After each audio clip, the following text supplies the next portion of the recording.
Hey guys, welcome back to AP Euro. This is the class where we try to pronounce everybody's name right. So today we're hopping right into chapter 9 because it's actually due tomorrow, and I have read it and I actually made a video for it, but it was really boring, so I was like, I absolutely cannot post this. And so let's go ahead and get started with this.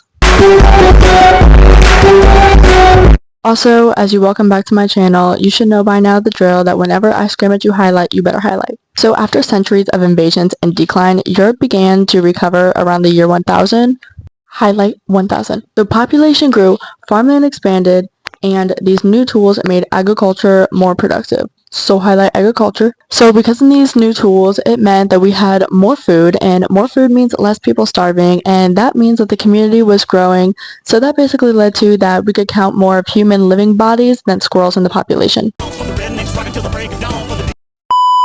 So this recovery created a stability that Europe hasn't felt in a long time since Rome. Villages expanded into towns, and towns grew into two important centers of trade and culture. So this means that the towns weren't just super small marketplaces where you go and get your cabbage on Sunday morning, and they became the place where money, goods, and ideas moved around the most. And they called this period the High Middle Ages, aka the turning point. So highlight money, goods, and ideas moved around the most. Highlight High Middle Ages. So this era is called the turning point because this is when Europe shifted from fragment, rule, and under attack, like it was in the early Middle Ages, into becoming more organized, secure, and creative. So laying the foundation for what we believe is the medieval society. So like whenever I play my intro and the intro music is classical music by Beethoven, that's basically the stereotype in society what we believe is medieval. So agriculture was at the heart of this transformation. So you know how in your body you have your heart and it keeps your blood flowing, it keeps you breathing, like it keeps you running, walking, and playing your sports. Well, think of it kind of as like agriculture was the reason that you could have all these changes and improvements. So just like your body allows you to be able to do all these things, agriculture was the reason why all these changes and improvements happened.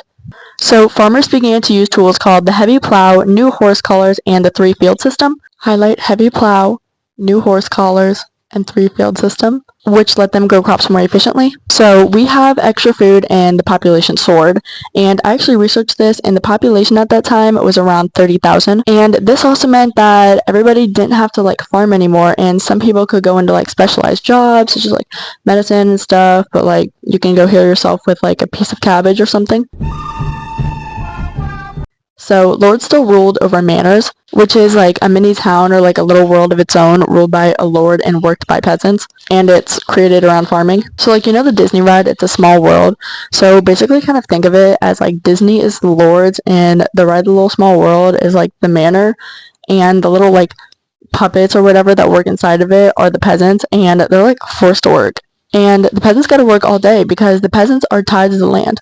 But life was more secure than it was in like during life of when invasions were happening. So feudalism kept medieval Europe into falling into complete chaos. Highlight feudalism. So instead of one emperor giving like rules and stuff, people called lords actually controlled the land. And everyone was tied together by promises, loyalty, and land ownership, which replaced the centralized government that Rome once had. So trade in towns grew rapidly as well. Highlight trade. So merchants, which is a person who basically buys and sells goods for profit. Highlight merchants. So an easy way of I like to remember merchants is like when you go to a Sabrina Carpenter concert, you want to like go buy her merchandise, right? So merchandise. And what Sabrina had to do is she had to go buy those shirts in order to sell them at her concert, you know? So she makes those for profit. So merchants carried goods across Europe, and fairs became major events where people from different regions exchanged products. So that's like where Spain, like this is basically like the Columbus exchange. Like people from Spain like pulled up with their little like spices and were like, have some of this. Okay, so Italian cities like Venice and Genoa dominated trade in the Mediterranean. Highlight Venice and Genoa and Mediterranean, while northern town for the Hanseatic League to control trade along the Baltic and North Seas. Highlight Hanseatic League. Highlight Baltic and North Seas. So in these growing towns, merchants and artisans formed this new class called the bourgeoisies. Highlight bourgeoisies. Guilds. Highlight guilds. Were basically the medieval time HOA. And they kept town life organized. So like if your horse ate all your grass in your front lawn, guess what? The guilds are going to tell you, get more grass. Like, your grass doesn't look like your neighbor's, it needs to. They also gave power to workers and merchants and not just nobles. Highlight powers to workers and merchants. They arose to regulate crafts and professions, protecting workers, ensuring high-quality goods, like your mailbox having the same handle as your neighbor's, because that is true luxury. I couldn't ask for anything more. And for the first time since Rome, urban life became a central part of Europe. This meant that the guilds helped people keep jobs and keep their products organized and fair. Because of this growth and trade in towns, city life became important again in Europe. And that is something that hasn't really happened since the Roman Empire. Also highlights city life became important again. So as town groups started education and culture, universities emerged into Bologna, Paris, and Oxford, teaching law, medicine, theology, and liberal arts. In the Middle Ages, schools and universities became the busy center of thoughts.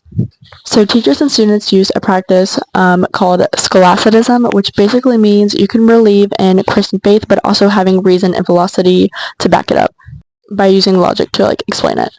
And actually the most famous thinker of this time was Thomas Aquinas. So he believed that reason and faith could work together to reveal truth. Highlights scholasticism.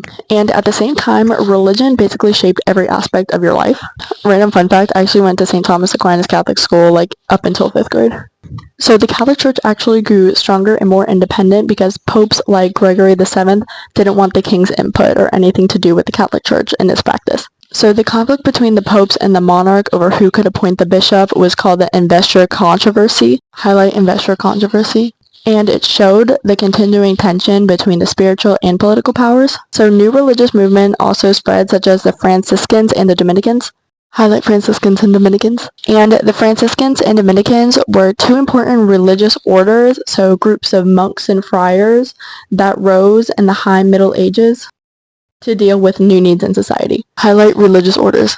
So they preached poverty and service to ordinary people, and they were kind of like the people who were standing in front of Costco with a flyer and you just walk right past them. So cultural achievements were very visible in this time with its art and architecture. Instead of wanting a gold place trophy, they were just oh, let's build a church. So at first, churches were built in Romanesque style, so very heavy stone walls, small windows, and kind of fortress looking. So later, churches started being built in Gothic style. Highlight Romanesque style. Highlight Gothic style. And Gothic style was tall, thin walls with huge stained glass windows and pointed spires that people said that they could reach up into heaven. So highlight stained glass windows. And these cathedrals were not just churches. They showed faith, power, and creativity all at once. So highlight faith, power, and creativity. So people could walk inside these cathedrals and feel like they were closer to God. So before, most books were written in Latin. Highlight Latin, which is basically why if you're Catholic and you go to church on Sunday, you pretend to lip sync half of the songs because you have no idea what the heck they're singing about.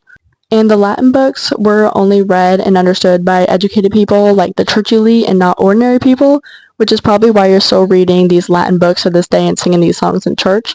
So eventually, these people got tired of not knowing what the heck they were singing about, and we were like, okay, we want to know what we're singing about too.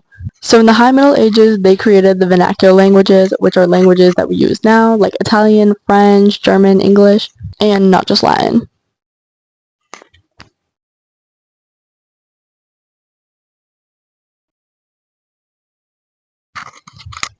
Highlight vernacular language. So for example, Dante's Divine Comedy was written in Italian, and troubadour poetry. Highlight troubadour poetry, which were songs and poems about love and life.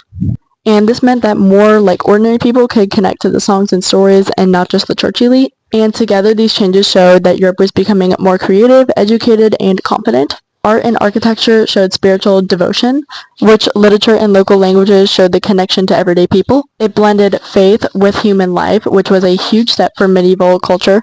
By the 1300s, highlight 1300s, Europe had been transformed. So what had once been a land of scattered villages and constant danger was now constantly filled with towns, universities, cathedrals, and kingdoms that were tied together by trade and faith. Highlight towns, universities, cathedrals, and kingdoms. So society was still unequal and harsh, but the High Middle Ages laid the foundation for the cultural and political developments that would define Europe for centuries to come. Well, that is actually all the time that we have over Chapter 9, because that literally was the whole entire cover over Chapter 9. And if you have questions, don't ask me, ask Google. And that's going to be the motto here, because, it's usually never wrong. But also, don't believe everything you see on the internet. If you can find, Beethoven's, music, it really hits deep. The lyrics are really, they hit hard. So thanks for watching, and I'll see you at chapter 10.